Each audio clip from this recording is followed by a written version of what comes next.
Hi, everybody. My name is Lizzie Bainiamisa. I'm a partner at E3 Capital, formerly Energy Access Ventures. We're a 75 million euro fund focused on energy and climate. We're currently raising our follow-on fund. We'll focus primarily on climate at the nexus of energy, and we're really excited to be here. We're based here in Nairobi. Our first fund was domiciled in France. Next one will be in Luxembourg, and we are excited for this conversation today. I'd like to introduce the panelists. I'm going to start with Kinini Mutuni. Did I say that? Awesome. Kinini is the Managing Director for Europe, Middle East, and Africa for Tonic, the global action network for impact investors representing $18 billion in private assets. She's currently the board chair for the Global Innovation Fund, a $250 million investment vehicle supported by the US, the UK, Canada, Australian, and Swedish governments. And she continues to provide strategic investment advice for a number of African-focused impact funds, such as Africa Agriculture SME Fund and the AHL Venture Fund. She was recently appointed to the advisory board for the Union Bank Privy, the first listed equities impact fund. It's called the UBAM. Thank you so much for joining us. Sorry, that's a really outdated bio. I'm really sorry. That's from like 3 years ago. Sorry. So just to correct that, I'm currently the managing director at Draper Richards Kaplan, which is a venture fund. I retired from my chair position at the Global Innovation Fund about 4 years ago. And Tonic as well was from 4 years ago. But, excited to be here. Main thing is that we invest, or I as an investor looking at seed, pre-seed, Series A level investments. Yeah, she was retired. Was this something to aspire to? All right, and next we have Anne Juki. She's an investment professional at DOB Equity. It is a permanent capital vehicle funded by a single Dutch family LP. They are impact first, but they seek commercial returns, and they invest tickets between $500K and $2 million for the initial checks, and they look to follow on in subsequent rounds. She has a background in engineering, consulting, and she leads DOB's investment in underrepresented founders. Welcome, Anne. Thank you.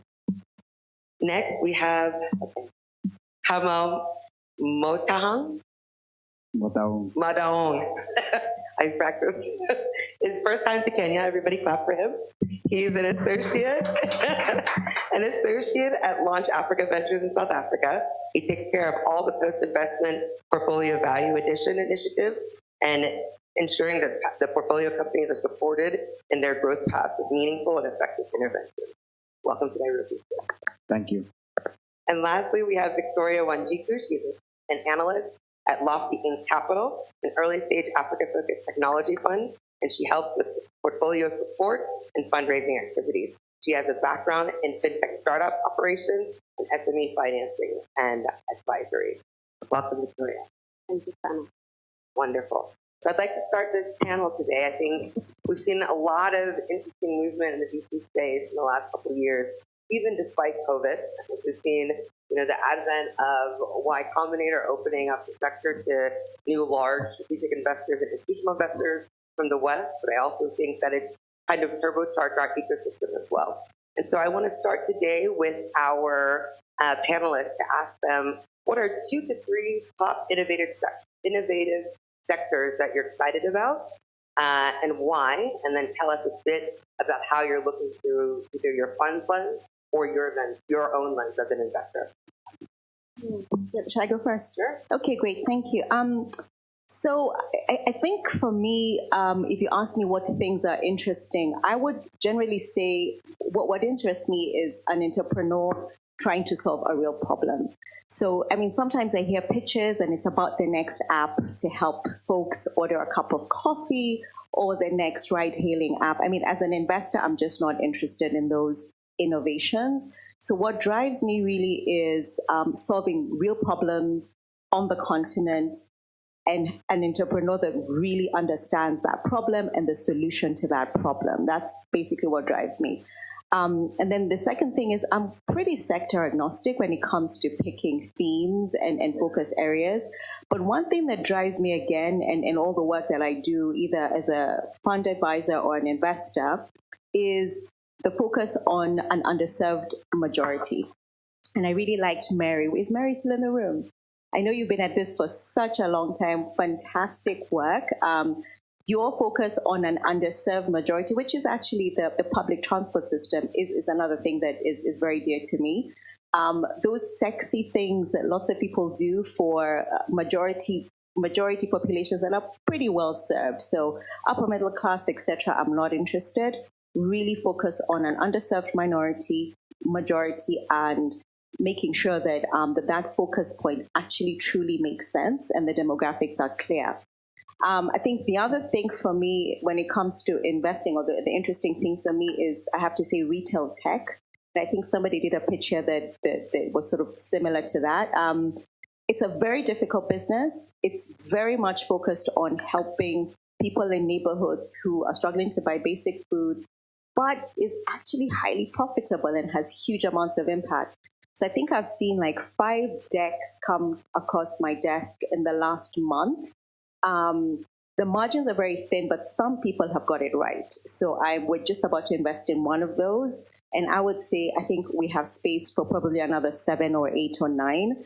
So if anybody's thinking of retail tech, focusing on, again, underserved majority, specifically with regards to access to food, staple foods, very much of an interest to me as well. And then maybe just to finish, I just moved back to Kenya. I've been away for 20 years. Just set up the fund. I was based in London. It's a US venture fund. Just set up the Africa office a year ago. And I have to say, Lizzie, I'm looking at pipeline completely differently from how I looked at it. Sitting at my desk in London, now I'm home. I have full contextual understanding of the problems. And I do feel I'm a much better investor now than I was living in another country and investing in Africa. A really great point that you bring up. I think as investors, oftentimes we think we understand the business plan, but we don't understand the context. So moving to the place, being on the ground, as they say, boots on the ground. I hate that term. It sounds like you're in the army, but being in market, I think, is really important. It totally changes the prospects of different interventions as you engage with them. Anne, how about you? Sure. Welcome back home, Kanini. It reminds me of when my parents, based in Nairobi, used to try and raise cows in the village, and they used to be telephone farmers, and that didn't work out very well for them. So it's good not to be a telephone investor and actually be here. Yeah, good. So at the risk of sounding a lot like an echo and repeating what you've said, at DOB we are, if we think about what sectors we are looking for, what we think is interesting, it's really a lot of what Kanini has said. So we are looking for companies and entrepreneurs that are solving large problems with compelling solutions that are reducing frictions and with good business models. Yeah, so it needs to be a large enough problem. If you look at some of the companies that pitched, I think about, so for example, I'll pick on Shamba Pride. I think that's a large market that you're serving, particularly with farmers. It needs to be a compelling enough solution that's reducing friction, and make sure you're doing it with a solid enough business model. And I think you really need all of these 3 or 4 pieces in there in order to get funding. With a caveat that not every business is appropriate for venture funding, right? So you can have a wonderful solution, but chances are it's not going to grow, 2 times or double every year in order to get the type of returns that venture capital investors are looking for. And that's not to say it's not a great company or it's not a great solution, but it probably means it's not a great fit for venture funding. So I think it's a mix of, is this the right type of business, and is it the right type of business for venture funding? I do think we need more businesses that are not venture fundable, because it probably means they're profitable and they're successful, as opposed to the venture funding model where, if you're lucky, 20% of your companies as a fund are going to do extremely well. Right? Having said that, at DOB we are sector agnostic, and so we'll look across companies across multiple sectors, but we are developing more of an interest in, I think, one, climate-related solutions, particularly around climate resilience, because we are not necessarily polluting the environment here in Kenya or in Africa. But we're really looking for companies that will help people solve climate resilience, looking for companies that help put more money in people's pockets, particularly for the mass market. And then I'd say really anything that's solving problems related to large growing youth that is usually underemployed or undereducated, then we're really looking for companies in these sectors. But we're also sector agnostic. And I think that's a really great point. I think whenever you talk about kind of bottom of the pyramid, there has to be a correlation to productivity and livelihood. And so it's not enough to have an intervention that seems good and seems like it's giving access to basic electricity. It has to have an end to be able to keep people up. And I think as impact investors, we have that duty to do that. Kamal, how about you? Yeah, I'd just like to prefix my answer with saying at launch we are also sector agnostic. But personally, I think consumer brands will do well. I think there's quite a big need for homegrown products as well as market appropriate brands in East Africa as well as across the continent. And this is, seen as that, consumers are more or lean more towards being digitally transformed. More people are online wanting products, etc. And it's also underpinned by two things, right? So there's sound infrastructure, in the sense that there's a willing buyer and a seller, as well as more data accessibility. So you see more and more players come in, providing access. For example, Lipa later providing more phone access, right? I also like the potential of insurance and insurtechs. And this is primarily because the penetration in East Africa, especially Kenya, is quite low, about 5%. But just those two. On the insurtech, do you think the infrastructure is there for them to overlay, or do you think they have to kind of start from zero? What's your view on that? I think because of the market, it's quite huge, and also the existing distrust with the incumbents.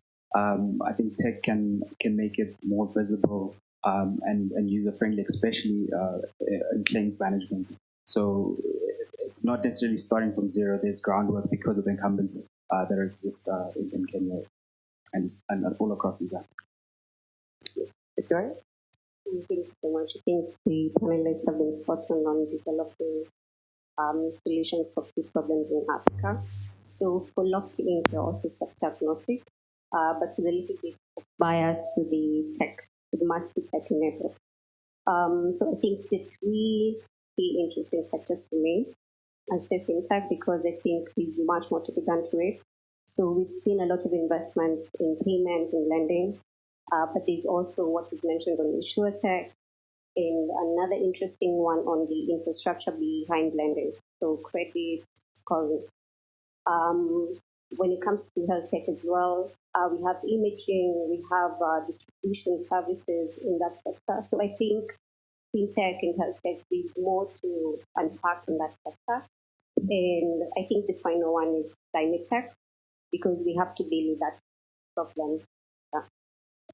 So the two people that mentioned climate, I'd love for you to give an example of maybe a climate tech company you're excited about, or at least an area of that, and what problem is solving for those who are less familiar with it. I think the correct word I would have is fintech. I think we have people in the room here like Novastar and Kawasaki Ventures who are working on helping cash when it comes to solar, when it comes to biodigesters. I think someone mentioned Token Network to help the people in the outskirts to not dying of carbon emissions. Yeah, and I'll just add to that, really companies even in the circular economy, really bunch them into the climate resilience bucket. So for example, we've invested in Mr. Green Africa, that's looking at very innovative ways of increasing the circularity of products in the economy. So if you buy a bottle of Vim in the supermarket, chances are it is made with a plastic bottle or with plastics that have been recycled from Mr. Green, and they have end-to-end, tracking of the value chain. And maybe one that isn't so, maybe doesn't come to people's minds as a climate play. We're just in the process of investing in a young company that that supports fishermen in Lake Victoria who were previously smallholder farmers, but because of climate change, made a decision to become fishermen. Which people think, okay, how is that a climate play? But it actually is, because the more you have the land being tilled and badly taken care of, the more you're just exacerbating climate change and the lack of fertile soils to enable plants to grow. So a lot of these farmers, about 200,000 of them, have decided to become fishermen. So what this company does, it accesses what they've taken from the lake, puts it into cold storage using solar power, and then markets it to buyers and distributors in different urban centers. The other thing to keep in mind is Shell Foundation is doling out a whole load of money towards anything within the word climate and energy in it at the moment. The other one is Vitol Foundation. Just for folks to be aware who are in this space, they're really looking for African local entrepreneurs who have really strong solutions, either climate adaptation, climate resilience, or off-grid products. I'll add a MasterCard Foundation to that list as well. They are kind of rejiggering right now, kind of agro and climate. And so I think we are about, a month out from COP27 in Egypt. And I think with the advent of COP26 last year, there were a lot of pledges made towards climate, but where do we put them? So I'd love for this group to think through that as well. I think my next question for this group is, we have a mixture of investors and founders in the audience. So for the founders, some advice that you've seen from your experience as investors to increasingly become investor ready. And for the investors, how they can be more amenable to founders that maybe don't pick them. I think it always seems like it's the investor picking the founder, but sometimes founders just don't want to work with certain funds. So two-pronged question, and I'll let you guys take it as you will. Let me jump into this one. So, I'm looking at the room and I feel so old, to be honest. I feel centuries old. So I think what I'm going to say here is just, years and years of investing and the wisdom that I've gained in this space. So from an entrepreneur standpoint, the first thing for me is that you have to be a founder that listens. Can I just repeat that? You have to be a founder that listens and takes feedback. Because I'll tell you, a good majority of the deals I've done, I originally said no. And I'm a very direct human being. I will say no because valuation is ridiculous. Your team is still embryonic. Model doesn't seem to work. Your impact needs to be a bit deeper. So I'll say why I'm saying no. So for those founders who listen, they'll take that advice and they'll say, okay, we're going to go and set up our team differently. I'm going to build talent. And then I'm going to pick up the phone and call Kanini again. Those are the ones that I end up saying, you listened, you took the feedback, you took it into account, and now you're back. Let's have a deeper conversation.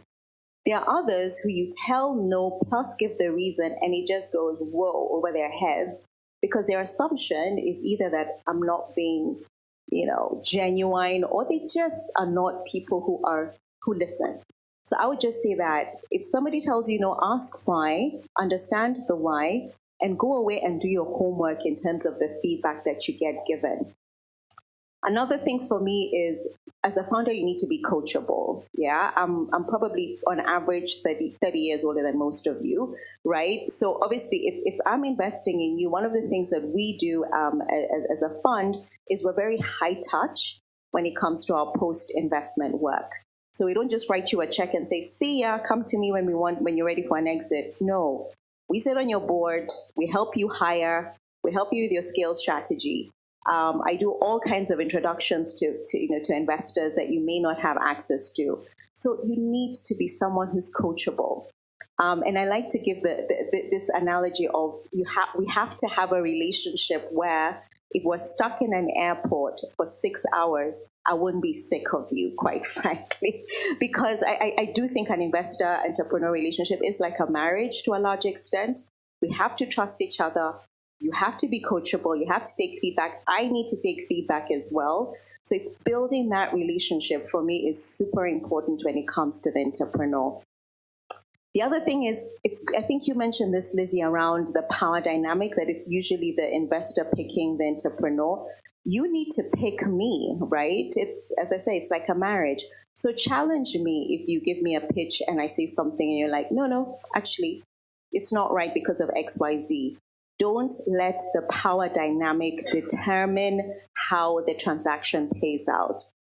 Because I feel in instances like that, we make the deal happen, we sign the papers, we get the board seat, and then suddenly you realize this person is not who they said they were because you've not been free enough to challenge and say, actually, I don't like this. I don't like how you're putting this. I don't like this thing you're saying about our scale strategy. Be brave enough to listen, to take feedback, and to challenge your investors. And do your homework on us. Look at our portfolio. Who are we invested in? Who did we screw up? Okay? Who did we force to do an exit when they were not ready? Right? Which board did we just not deliver on? Okay, because we're all humans. So I think that's my advice sort of on the entrepreneur side. I think as an investor, I'll just say real quick, don't just write a check and walk away. I'm just tired of investors like that. Capital is just such a small piece of the whole pie. If you're going to invest in a company, please take time. Even if you say, I'll do one thing, I'll help them improve their board. I'll sort out the governance. That's the only thing I have time for. But don't just write a check and then keep looking at the next time or the next opportunity for an exit. That's not how we invest on the continent. The other thing is, please don't invest using remote control. That's why I moved back home after 20 years.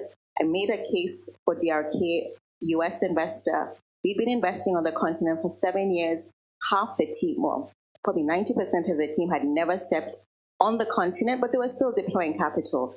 So if you are an investor, please have a team here, and a team that can make decisions, not analysts running models and sending them back to you in DC, and then you make the decisions.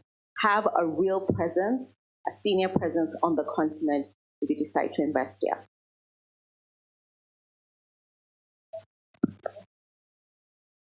Just amplify what you have said. I'll start on the investor side. Kenny has said have a market presence because that's how you understand the problems that the companies are solving. The total addressable market that they mentioned in their pitch, that there, once you have the market presence, you can also be able to network with other investors and find out if you're actually putting your money where you'll get some returns. So for the founder side, I would say do a lot of research, know what your investor does after writing that check. Are they supporting you?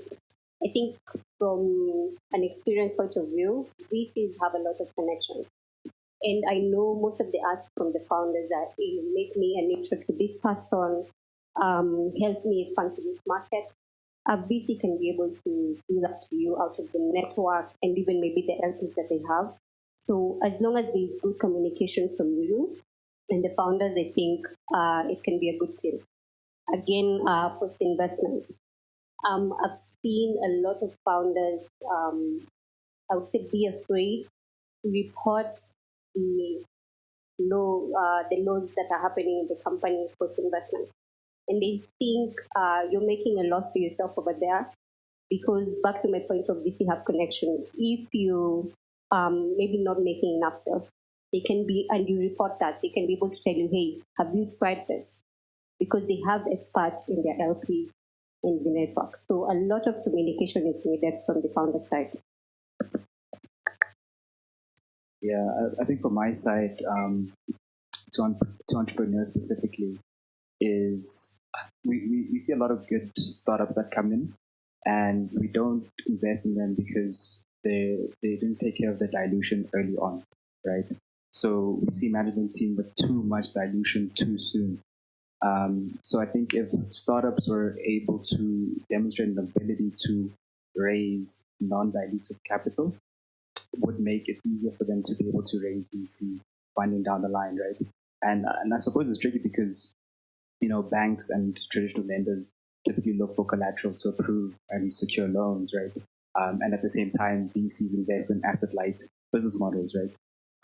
So what you then find is that startups would then raise equity to fund capex and heavy assets, and that obviously then gives rise to problems such as founders' flight and other risks that are unattractive to investors. And from the investor side, I'd say if founders aren't amenable to the fund, look under the hood, understand, is it a reputation thing? Is it because as we get a lot of inbound, it's not really, you're not able to reply to everyone that sends inbound. So if you look under the hood and diagnose the problem, you're able to fix it, right? Thank you. A couple of things to add. One is that investors invest in people. It's tough to say we rarely invest in companies, we're really investing in people. So we want to know who you are as a person. We would love for you to tell us and be honest with us when you've made mistakes. Because then we know you'll be honest with us, as she's mentioned. When something happens in the company, we want to see that you have grit and we want to see that you can pivot, right? So we invest in people. Two is don't let the tail wag the dog. So don't let us investors tell you how to run your business. I think the best thing you can do to be investor ready is, just really run a solid business and think about the right metrics. So for example, if you are building a business that has a lot of customer acquisition, then you want to make sure your retention is high and your churn is low. You want to make sure you're not building a business that is just growing at all costs. So for example, we have a company in our portfolio, DOB Equity, that is currently fundraising. 6 months ago, I was speaking to investors in the US, and investors were saying, you guys are doing great, just keep growing the revenue. And then guess what? There was a downturn in the market. So they go talk to these same investors, and these investors who 6 months ago had said, yeah, we'll write you a nice big fat check, were telling our company, yeah, actually, your unit economics should be better. It looks like your contribution margin is too low. And we really don't appreciate that you're growing, but at a cost of unit economics, right? So all of a sudden, this company is a bit stuck. We've now had to really change a business model to, go to where we were telling them they should be, which is, strong unit economics. So don't let the tail wag the dog, and just build high quality revenues. Make sure they are strong recurring revenues, good unit economics. I think these are the things that make you investor ready. One last thing, it's not going to make you investor ready, but it will put money in the bank faster, is, Kanini mentioned governance. So hygiene is extremely important. Like, make sure you're filing annual returns, right? Not just with KRA, but if you run a business, and make sure you're filing annual returns with the registrar. Make sure you're filing your VAT monthly. Make sure you have a board. Make sure you have audited accounts from a real auditor, a real accountant, right? So a lot of these things will make the difference between once we sign the documents and we've done our due diligence. Do we give you money now, or do we give you money in 6 months when you've cleaned up? So take the time and the efforts now to run a clean business. It's a bit of a hassle. It's a bit expensive, but the sooner you do that, then the better.